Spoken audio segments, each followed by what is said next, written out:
All right, I couldn't wait till the last matchup. Had to do the joke matchup of the week. Joke matchup of the week. Truffle butter 0-2 versus Sexytime explosion 0-2. Both in hideous giveaway fashion. Sexytime I expected to be this bad after he blew his extra draft picks on subpar players. And Truffle Butter, who I'm a little surprised. I feel like his team's underperforming more than anything else, but still, it's just been really, really bad.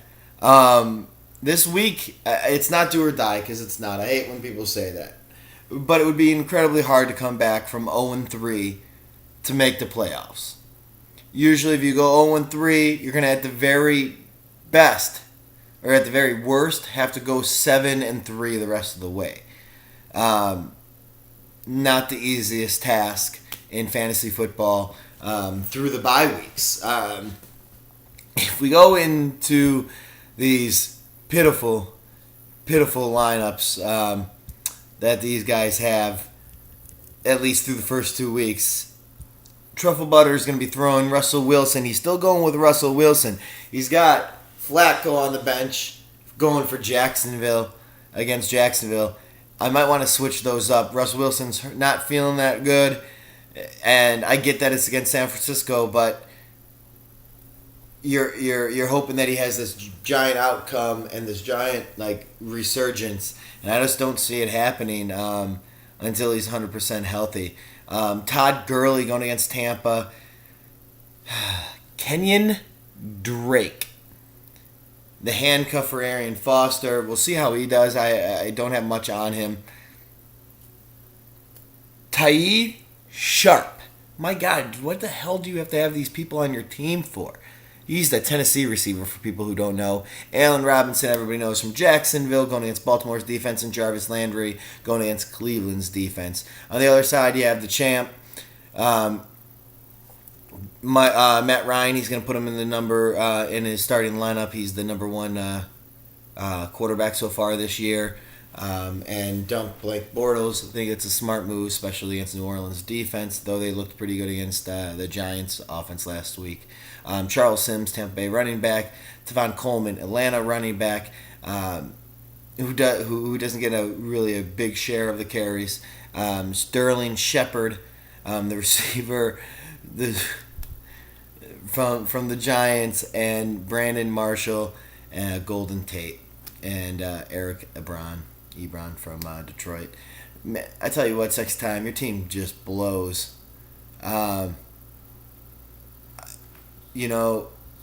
ESPN has this slated for 88-86 favoring Truffle Butter to be able to save their season. And they actually have him favored in every single category other than RB2 with his Kenyon Drake, and your Tevon Coleman at 6-9, and your defense 7-6. Other than that, they're favoring Truffle Butter. And bottom line is, I could go through all the names, but in all honesty, your team just isn't good enough. Unless if Matt Ryan puts up 40, then you might have a shot. And he might, but I'm gonna call it now. And it would be unusual to say, or that actually happened, but I'm going to give Matt Ryan and only one other person on your team having double digits this week. You're going to score under 60. Truffle Butter, you're not going to do that much better, but you are going to do better. I'm going to give you in the 80s. I'm going to give you about 87 points, which is going to give you the win and put some breathing room into your team going forward into the season, to where for you hope that you can get a little bit of traction. Sexytime 0-3. You and Boober can be looking forward to 2007. You won last year. draft picks this year. Championship, you had a high draft pick, you got another 5th round pick, and you flopped it, brother. You flopped it. Just saying, you could have had DJ, McCoy, Robinson, Ezekiel Elliott. You blew it by trading down. You blew it big time. Your team's shown it. And because you didn't get one of those young, great talents, I mean, even Zeke, which I did not have as high as DJ, Zeke, DJ, both are keepers going forward. Strong keepers. But you live, you learn, right? Anyhow, on to matchup. The last matchup. I am the Wiener, who is 1-1 against Lady Luck herself, taking Robbie's money, 2-0. ESPN has this slated actually incredibly close, 93-91. You know you can't trust ESPN and their predictions, as we've seen before. What I just saw the picture for taking Robbie's money. I don't know what that is. I don't want to know what that is. We might have to ban that. Everybody take a look at taking Robbie's money picture. It's creeping me out. I mean, I'd rather the guy from Silence of the Lambs be on there. But I digress.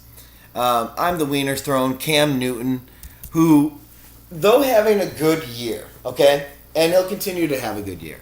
This is why I mean he's not worth a 4th round draft pick. Is because like someone like Matt Ryan, who goes undrafted or gets drafted in like the 14th, 15th round, is the number 1 quarterback right now.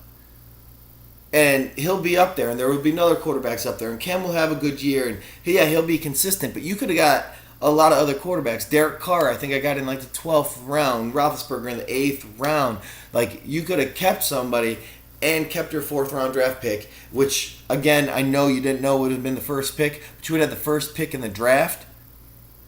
And there are plenty of people that were valued over Cam Newton. But again, you live, you learn. I never would keep a quarterback just because they're all close to each other, man. They're all close. Cam does do well, but he's not good enough and separate enough from all the other quarterbacks in this quarterback-heavy league to keep. Or to give up, not just only to keep, but you kept and you gave up a draft pick. A little bit too heavy of a price. You paid it. You wanted to make your team better. I get it. And your team, because I think through drafting you did really well. Cam Newton, Lamar Miller, Jeremy Langford, who I think is actually incredibly good, Langford. However, the Bears' offensive line is so hideous. I have Langford in an auction draft that I've been in, and I do love him. I think he's actually very good. It's just that team and that offense is just hideous. He's going to struggle with that. Thankfully, he got a touchdown last week that helps out his numbers, but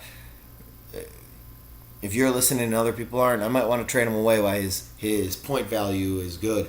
And you might be able to get somebody out of him. LeGarrette Blount, Jeremy Maclin, pleasantly surprised by him so far, and Mohamed Sanu, Travis Kelce. Travis Kelce not being hurt anymore has really helped you out. Taking Robbie's money's thrown Carson Palmer, who I really like, Rashad Jennings, which I really do not, Jay Hajidi, one of the Miami handicaps for Arian Foster since he's out. We'll see. We really don't know who's going to get more carries in Miami. So right now, 3 teams have a Miami running back. And honestly, none of them have done really well. So why everybody's doing that, I don't understand. Your flex, Jordan Matthews, Jordy Nelson, Alshon Jeffries. You're not playing Julian Edelman. I can understand because the third quarterback being in there, bringing in Alshon Jeffries. But Dallas actually has a good secondary. And again, I know everybody blames Cutler, but how many people can throw when you're just getting pressured and pressured and pressured and pressured? That's why I didn't like Alshon Jeffrey this year, and I still don't like him in this matchup.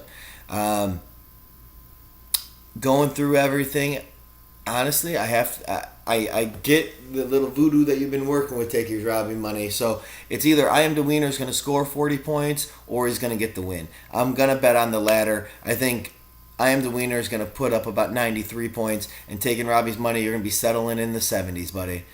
Set in the 70s. Your luck's going to run out a little bit in week 3, but that's okay. You got 2 wins, so you'll be 2-1. And I'm the Wiener. You're going to be moving up into that upper echelon, like I predicted. What? And going to 2-1 by taking Robbie's money. Anyhow, I'm honestly a little bit like choked up looking at Liz's photo, and it's kind of scaring me. So I'm gonna get out of here, guys. I can't see it anymore.